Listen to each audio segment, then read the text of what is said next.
Ụmụnne nwunye m mụọlụ m enwero nke bụ nke m. Ofu nwoke sị m na ya nụrụ nwaanyị ya na ya na-abụ bili. Na nwunye nyoba onyinyo na ọ dị ebe ịghọtago. So ya wee jili maka ya na ya na-abọsa okwu ya na-be nne ya jenọrọ. Ya ga-anọ ihe dịka 1 week. Ọ bụ na o kulusie down na ejigide azụ. Ịghọtago. Na-etu ka si ama na-eje bikos na ya chọrọ itinye ihe ya bụrụ nwoke na-eti nwaanyị ife. So ọkwanye ife a na-aga. Oge ọbụla ọ chaji too much, ya na-be nne ya kajelie nke nwe ezigbo nne lalụọ nke bụ ezigbo ụla. Maka na nwunye ebido onyinyo ọ dị ebe. A ga-anyụ ya 2 days, 3 days aka na-anyụ maka ofu ihe. Ọ bụ ịghọtago na ọnya ka a ji agbala ọsọ. Until one day, na ọkwa ọ na-anyụ, ọ na-elu ya nso na-achọdebe ihe a ga-eji wee tie ife. Ya na-edikwa ihe nke anụnwa. O wee luo one day, ya wee kwado ka ya pụọ ka ọ na-anyụ onyinyo ka o si anyụ. O wee bịa wee kwuchieli ụzọ si gbabago ọsọ, ọgba ọsọ wee kpọrọ ya kawọ. Hai! Ihe a wee baa anyị isi na o kwerosi odidi. Ya wee tụtụ onye ụla. Senye aka nke abụọ sị mba. Wee setu kwara anya n'ụzọ wee jewekwebe nne. Ya wee nọsizi abata ọ bụ na nwunye atụtụkọgo ngwongwo ya na-be nne ya. Ya chenye kpọnya na fon okwero pik. Ya wee jebebe nne ya wee luo. Wee sị ya nwaanyị ka efi nọzi ebe eme. Ọ sị ya ma ọkwa o jebe ebe nne ya ma ọsọsọ ya nwa nwere be nna ya nwa wee jebekwuo n'be nne ya. Ya wee si oke na fesi sigonu ngwanụ gị natabasịa. Ọ sị ya na ya da anata na mgbe ya ji wee iwo nke eji wee wosie nya ya wee nataba. Ya wee si oke gị kwanye m dị ọkpala m ka mkpọli ya nabanụ ka gị na ndị ọzọ nọrọ maka na ife ọmụọlị ya bụ nwoke na-abụ nwaanyị na-abụ. Ọ wee kwalụ wee kpọnye dị ọkpala ya wee kpọlụ dị ọkpala ya wee nata. Ọ sị m na sinso ụwa a na-ene ụmụaka anya na-asị na ọ bụrụ ya nwa mụrụ ụmụaka na ya na-anụ dị rumo ndị befe na-ekwu enye agba nkịtị. So na ihe anụnwa bụzi opportunity ya wee dulu nwa wee jụ n'ọgwụ wee je cheki enye. O wee bụ na nwa abụrụ nke n'eziokwu. Ọ sị m nne n'ọdụ ka ara anọ n'elu wee nyụ ya mụrụ ife ya ga-eme. Ya pa ihe ekwere ya mba. Ya wee kwụlụ wee jee ebe nwunye ya. Wee luo wee kọsịa wee sị ha na ya na-edemand DNA test n'isi ụmụ na-atọ ọnụnwa fọrọ afọ. Nwunye ya jụọ ekpere ekpekete o wee kwelụ wee jebe wee luo wee nenesie. Ọ bụ na ụmụaka niile nwere nke bụ nke. Mgbe dọkịta kwuru na ụmụaka niile abụrụ nke ya nwa pass out ebe afọ. Ya nọ na coma for 7 days. Ya wee tete. Ka tetala wee kọfa family meeting ndị be nke nwaanyị abịa. Nyanwa na ndị befe bịa wee kpebe. So kwanya nwunye ya wee sị na-ekekwenụ ntị o. Na mgbe ọ nụrụ ya na ya na-abụbili for 3 years before ha wee mụba nwa. Na ọ bụrụ na di ya filie na ya bụ nwoke zuru ezu. Si kpọnye nwaanyị ka ọ kpọlụ ka ya na ya na-abụbie 6 months to 1 year. Ọ bụrụ na ọ tụba nwaanyị afọ ime ya ga-edulu ụmụaka niile na be nne ya na ya ma nne ya child support.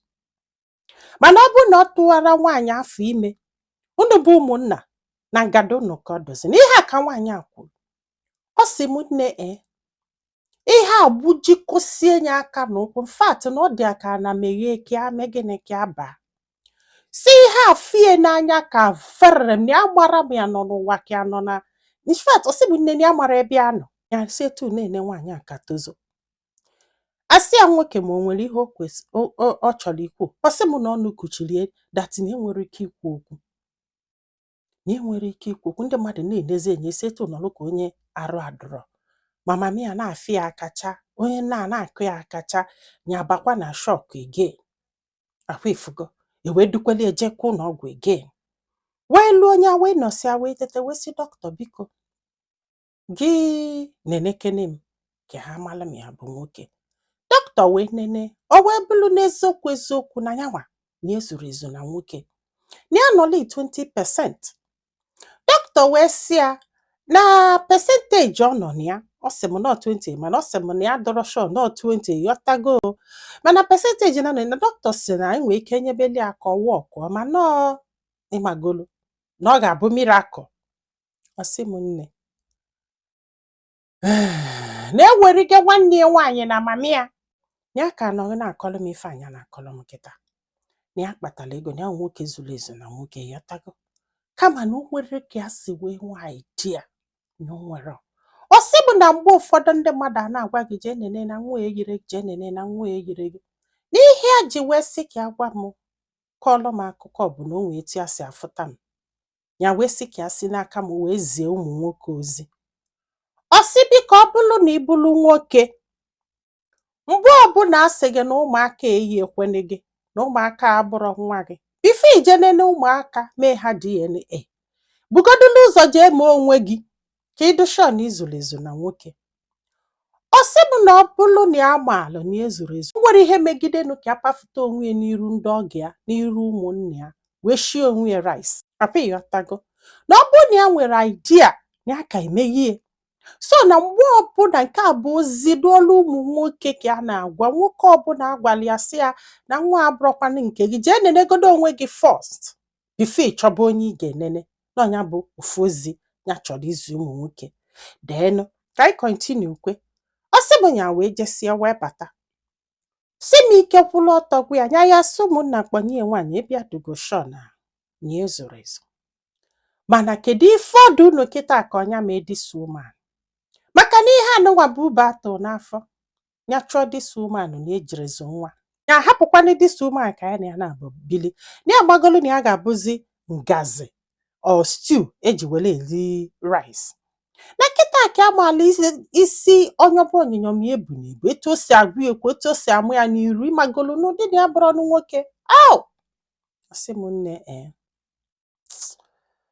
na onye afụrụ ife na-asị ife afụrụ nọ na nke eke afụrụ ife abụghị ghọtago ọ sị m chei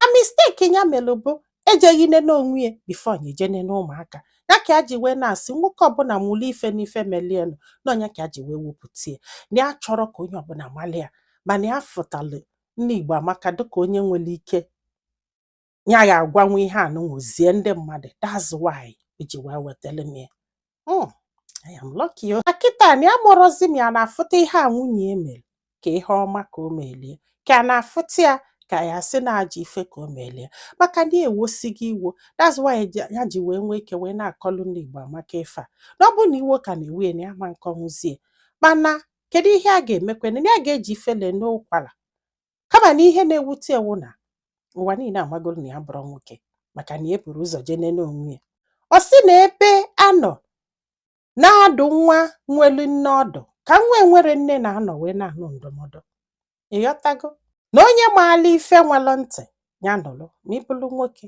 maka echi